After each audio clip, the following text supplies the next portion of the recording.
Alrighty, so this is the first episode of the Stoic Realty Podcast. This is going to be something where we hope to share some of our learnings, some of the pitfalls that we've encountered, and this will be for estate agents, for property owners, people who are thinking about getting into property. Ultimately, all we can share are anecdotes, experiences, opinions, so that's what we'll be doing. My name is Taylor. I'm one of the co-founders of Stoic Realty. My name is Bradley, also one of the co-founders. So a little bit of high level in terms of what we do. We rent properties out for landlords. We manage properties for landlords. We also do sales for developers, individuals, investors. We do a broad scope of property related, business, though most of that is done here in Eye of Africa Gulf Estates. On a day-to-day, I handle mostly the sales and the marketing. And I handle most of the rental portfolio. So for context, people who don't know, rentals kind of consist of rental placement. That's us finding a tenant, drawing up the lease, doing your incoming inspection, all of that kind of thing, as well as then rental management, which is what happens after the tenant has gone into the property. So as you can imagine, there's a lot of things that can go wrong in that process, a lot of things that if you don't do properly will cause you a lot of headaches. I think this is maybe a nice way for me to ask Brad, what are some of the things you do, or what are some of the things you've learned how to kind of avoid those problems later on into the lease? It's a good question. I think following procedures is very important and being strict on those procedures. So procedures in terms of what? In terms of, specifically on rentals, if we talk about that specifically. With regards to applications and that kind of thing? With regards to from the first meeting with the landlord, so should someone want to rent out their property, let's say you've bought an investment and now you're considering putting a tenant in there, the initial conversation with the landlord, you need to firstly, have him understand the risk involved in it. I mean, it's all good and well having the investment property and getting a tenant and getting cash flow positive, but at the end of the day, it is still a risk. So managing the landlord's expectations is something we follow strictly. But yeah, when I refer to our call it our operations or the way we deal with it, is there's steps that we follow that we're very strict on. And I think if you don't follow those steps, or not strict on certain procedures leading up to the tenant moving in, I think that's where all the headaches can start stemming from. 100%. So yeah, So I think what's important in my mind, and I think you've alluded to, is just making sure that everything is communicated up front. Landlord's expectations are matched with the tenants. Correct. And that's going to make for a good relationship going forward. Exactly that. So you do both the placements and the management. What for you is more difficult? I'm sure they both have their challenges, but what do you think is more challenging or more difficult, or maybe has more problems you've encountered? Yeah, I think one of the harder things to manage on the rental side is landlords' expectations in terms of what they're expecting on the value of the rent that they want and the calculations that they've done in their head. How much the tenant's going to be paying. How much the tenant's going to be paying per month. So there's obviously, sorry to interrupt you, there's obviously a misalignment between what the landlord thinks his property can rent for and what the market's exactly. I think one thing that, and this applies to both rentals and sales, is that whether it's a landlord or a seller, they have an idea of what the property is worth. Mm-hmm. And there's usually a mismatch between what they think and what the market is saying. And especially if there's added extras into the property, spend a bit of money on it. Okay. So someone will say, a competing rental property has, my property has marble countertops and a competing property only has quartz countertops. Therefore, my property is worth 500K more, or the rental is 5,000 Rand more. Correct. Not always the case, right? That's not how it works. And in rentals, it might differ in sales. Maybe you can touch on that after this. But in rentals, a thing that what I always tell landlords is the reason people make a decision on deciding on a certain property to rent is not a long-term decision. So they're not going to be taking the marble tops over the quartz tops just because for difference in price is not going to be justified. Exactly. Right? The difference in that over a 12-month period just doesn't justify it. So I think what I always tell people what makes it a big difference is if your unit does look neater or is in better shape than anything else on the market, that's really where people lean toward, or that's something people lean towards before making that decision. So it's more a question of not so much will you get more for your property, but your property will rent before someone else's. It'll rent a lot easier, not that it will necessarily attract more. What's interesting about that is if you think about it over a 12-month period, right? If your property stands empty for a month, you're going to lose a lot more than if you were to take, say, 2,000 Rand off your rental price. Exactly. Right. If you rent the property sooner, right, i.e. the property doesn't stand for 1 month, assuming the property is worth 10,000 Rand a month, that means 120,000 Rand a year out of a 12-month period. So then, if the property stands open for a month, you've just lost 10,000 Rand in that 12-month period. Correct. Right. Versus had you dropped it by 500, say 500 Rand, you would have lost 6,000 Rand over the year period. So a deduction on the price is probably much better so that your property doesn't stand empty. Exactly that. And I think landlords are short-sighted when doing the calculations. They get attached to the idea that, no, my property is worth 12,000 Rand, therefore I'm going to hold out and wait. 100%. 2 months, you've lost a hypothetical 24,000 Rand. At least you've lost 20,000 Rand over that period. Correct. So rather take the 2K knock short term, get a good tenant, and go. And when you say get a good tenant, attract a tenant that is looking in that market. If you're overpriced, tenants are not going to be considering the property. That's maybe a good segue. In your mind, what is a good tenant, or what's the ideal tenant? Ideal tenant is someone, firstly, that we've worked with, someone we've got a relationship. In this estate specifically, I think there's people who've bought stands from us who are building and are looking for a base in the estate while they're busy building. So ideal being good relationship. We've dealt with them before. Good track record. And they've also got an investment within the location or the area, or personal investment. That's an interesting point, because if you think about, you've kind of mentioned someone who maybe has bought another property. So the best tenants are almost people who are not normally tenants, right? They may be in a 2-year period where they're building something, or they, maybe considering going to Cape Town or emigrating, or, they don't know exactly where they want to live. So an ideal tenant is someone who's used to looking after a house, right? Used to paying their bills on time, because obviously if you miss a bond payment, the consequences are a lot more immediate than if you miss a rental payment. Correct. So people who already have these kind of habits in place, that's probably your ideal tenant. Exactly. Right? And like I always joke to clients is I would be an ideal tenant, because the property that I've got I'm renting out, I understand. If that tenant doesn't pay me on time or pays me a bit late, you're in trouble. I understand the consequences. So exactly what you're saying is... I think that's something as well that in South Africa especially, people don't really understand the risks that landlords take and how risky it is, in fact, to actually buy an investment property. I'm sure, well, I know I've seen, I'm sure you have, a lot of people who end up worse off after making a so-called investment into property, right? Because an investment is supposed to grow in value. Correct. Or it's supposed to give you, money on a monthly basis. And very few properties actually do that, right? Yeah, and especially in the market that we're in at the moment, it's not... People talk about a break-even number or a good yield on the property. And in a market that we're in at the moment, trying to find a property that you can rent out for the same amount that your bond is difficult at the moment. And that's not factoring in levies, it's not factoring Other in rates, costs. it's not factoring in maintenance. Correct. And when you talk about investment, when people refer to investments, it's almost seen as, okay, I'm taking my money, I'm putting it here, And it's a hopefully it will given. grow. Yeah. And there's no management involved in that. There's no headaches in it. Where you got to be a little bit more hands-on owning the property.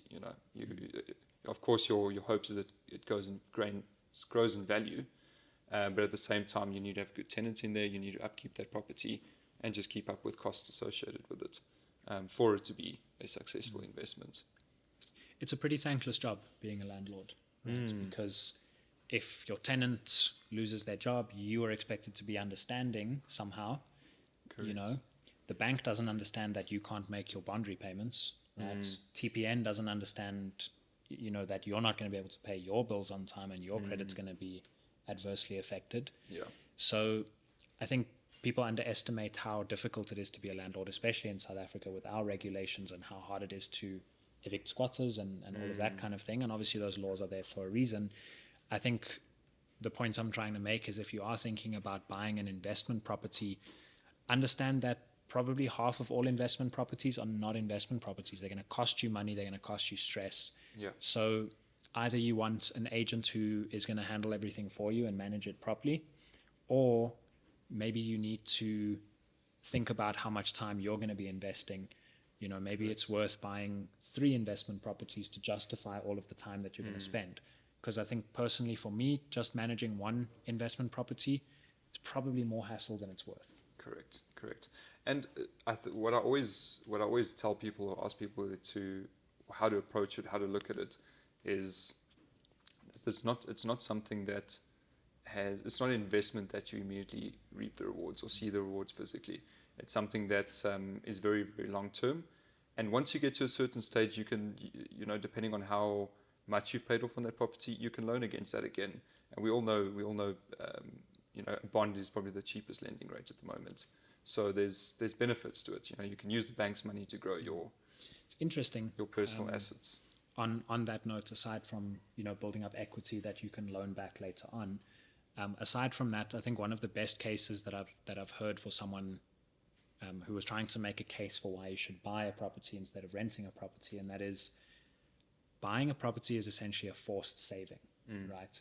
Every month, you know, you have to pay this much into your bond, right? So you are slowly building up that equity. I think the flip side of that is, and this is something we've spoken about a lot, when you look at the total repayment that you make, you know, it's a lot of money.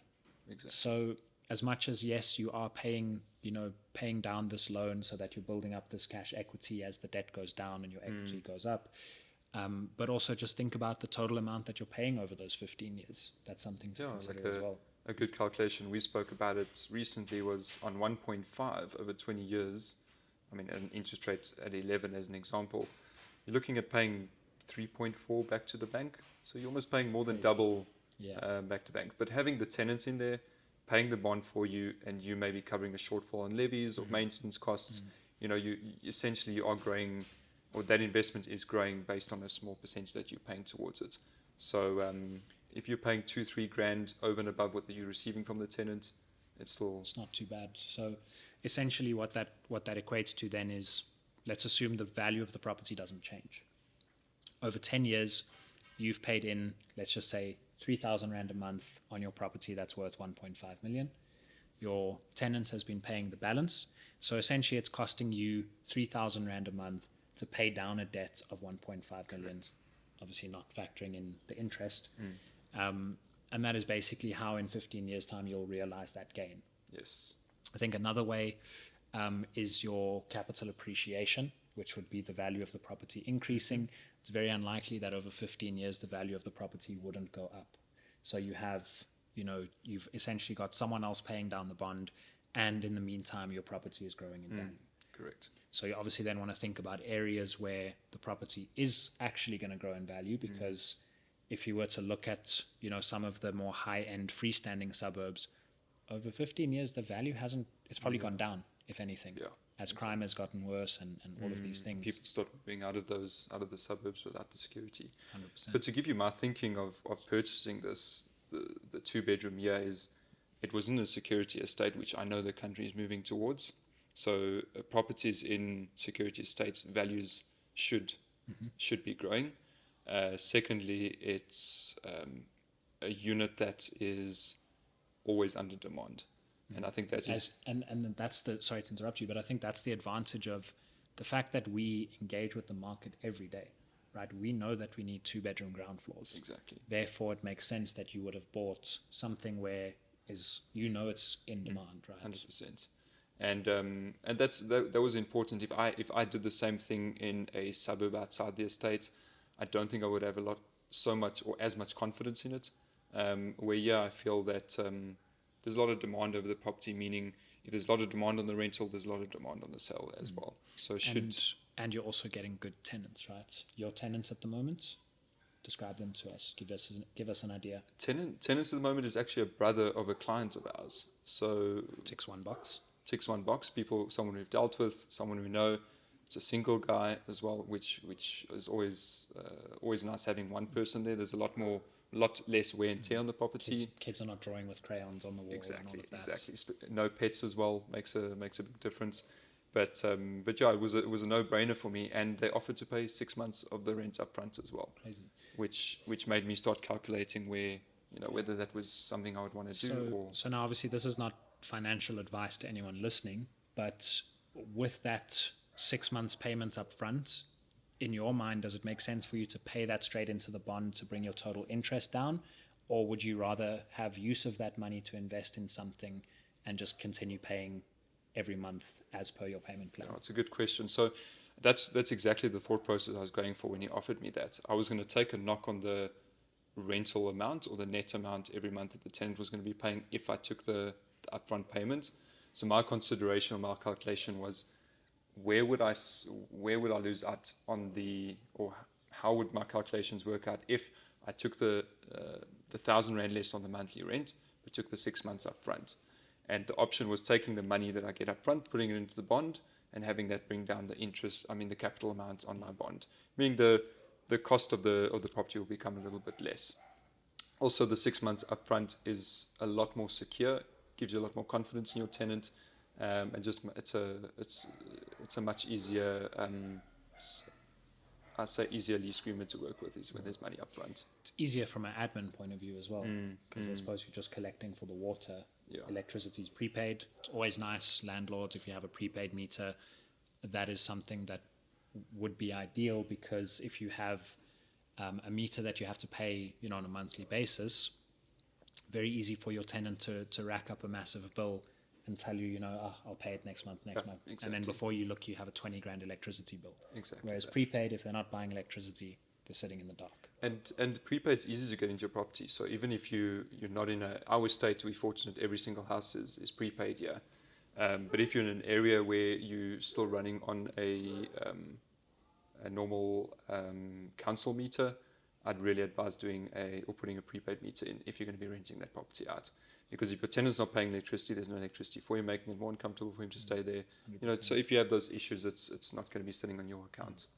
I think just back to the types of tenants that you encounter, there are unfortunately kind of to use a strong word, malicious tenants, where you have people who commit malicious damage to property, or they maybe have some very ulterior motives. This is something that we found a lot, particularly with people coming, as we know, a trend of people coming from the rest of the continent to South Africa, where you'll have a South African front man who gives you his documents, his ID, his proof of res, and then 3 other people, foreign immigrants, end up moving into the property. So really important to just not to be a hovering landlord who's constantly keeping eyes on everything, but just to be in touch with what's happening. Chat to your neighbors. If your neighbor calls you and says, hey, listen, that guy who was supposed to be moving in, I haven't seen him, but I've seen these other 4 guys, that's probably cause for concern. So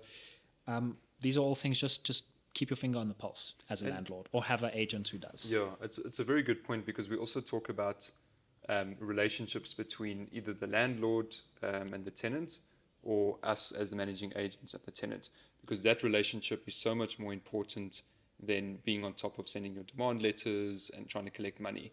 Because 9 times out of 10, you can come to an arrangement with the tenant to say, okay, cool, you haven't paid your month's rent, let's make an arrangement for you maybe to move out next month, or pay something at the end of the.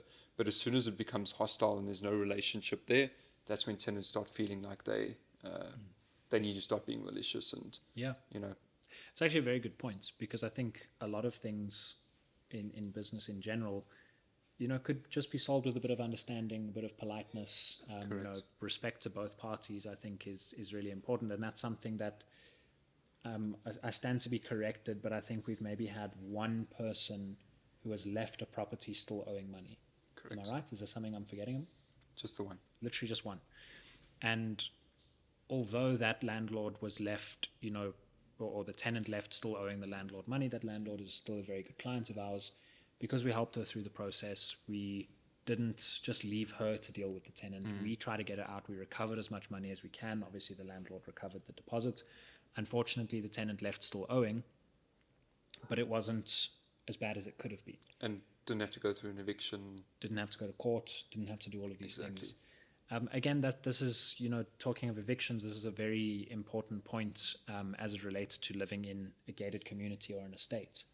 When something goes wrong and it becomes a reoccurring issue, and if there's, God forbid, months that haven't been paid, you can't. It's very difficult to deny a tenant access to a property.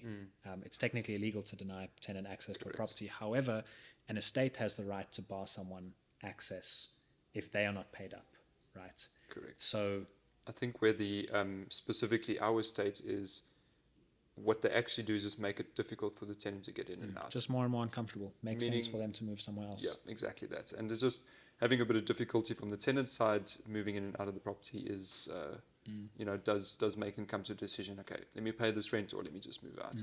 And having having a tenant out of the property is better than having a tenant that's not paying. 100%. And potentially causing damage and everything. I think that principle is maybe a good one, that the more friction you can put in place to avoid the result that you don't want, the better. And, just put less friction to the result that you do want, right? So if you want a tenant to move out, just make it a little uncomfortable. Don't fight, don't cause problems, whatever. Like we said, the prepaid electricity is one way of doing that. Security estate is another way of doing that. So I think just from our experience, being reasonable, being fair, being understanding.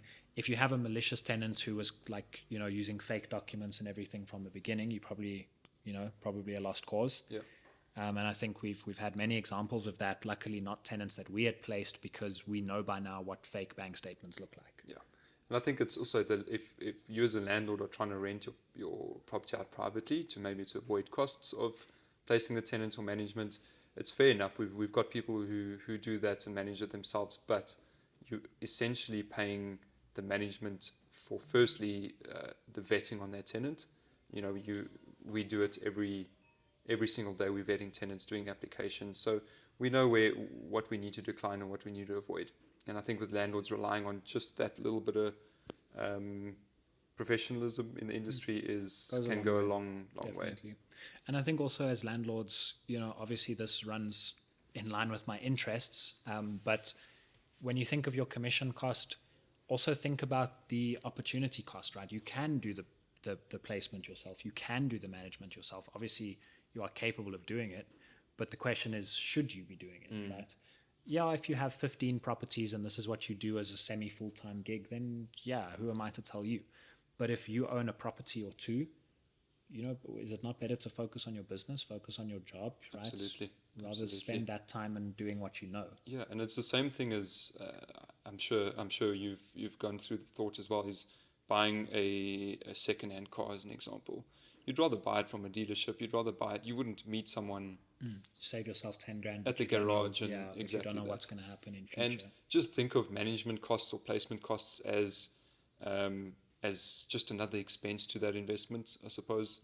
A lot of people will save on the management costs or the procurement cost of that tenant, but they will fall into all other costs in terms of the maintenance of their property and not think about that or haven't done those calculations. So at the end of the day, it's much better just to have a good tenant that's managed by someone who does it on a daily basis, and knowing and not stressing about, should that tenant move out, that agent will have your back. That agent will put the new tenant in and handle it for you. So there's a lot of benefits to doing it, and even with myself, I would do the same thing. And I think it makes sense. I mean, I've thought about, sometimes you have people who will say, why would I pay you 7% commission to sell my property when I could sell the property myself? And I mean, you could have built the house yourself, but you probably didn't do that, right? You probably got a professional to do it. So I think that's also a good question to run over quickly, is how do you deal with people questioning why your commission is so high? It's a good point. It's a good question. My lease is pet friendly, by the way. I think it really just comes down to the value that person's receiving, right? If that person is receiving value to justify that expense, then, it goes without saying. I think one thing, just in terms of the recent experience for me, I'm sure the same for you, is when it comes to sales, it's been a little bit difficult to get our commission rates. And I think that the reason for that is because the sellers are not getting their sale price. So they're looking at it like, okay, I need to take an offer that's 5-10% lower than my asking price. You know, why would I do that and still pay you your 7%? And, you know, we can kind of understand that. And I think in this kind of market, our priority is always just get the deal done, right? So if it means we have to make a compromise on our commission while you're compromising on your sale price, it's kind of fair. And how do you, what is more important to you? Is it that relationship with the client, or is it the commission that you're getting from that property? 100%. Because I think that's where a lot of agents get it wrong, is they fight for the commission that they're receiving. And leave a trail of destruction in their wake. Correct. Because you got your extra 10 grand, well done. Yeah, exactly. Right, so it's the same kind of thing. Thinking about it over a lifetime, it's the same principle as a landlord not wanting to pay your management commission. They're going to come out worse in the long run, right? Same as an agent who, you know, alienates a client because they stood too firm on their commission. Obviously, within reason, you can't be a pushover and you can't accept less than what is reasonable.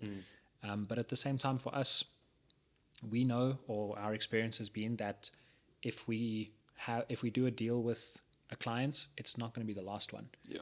And it might be the last one with that particular client, but they have siblings, they have cousins, they have coworkers, they have all these people that they can and do send to us, because we ultimately will always work out a deal that, in my case, and again in your case I know as well, that we always want the other party to come out better than us.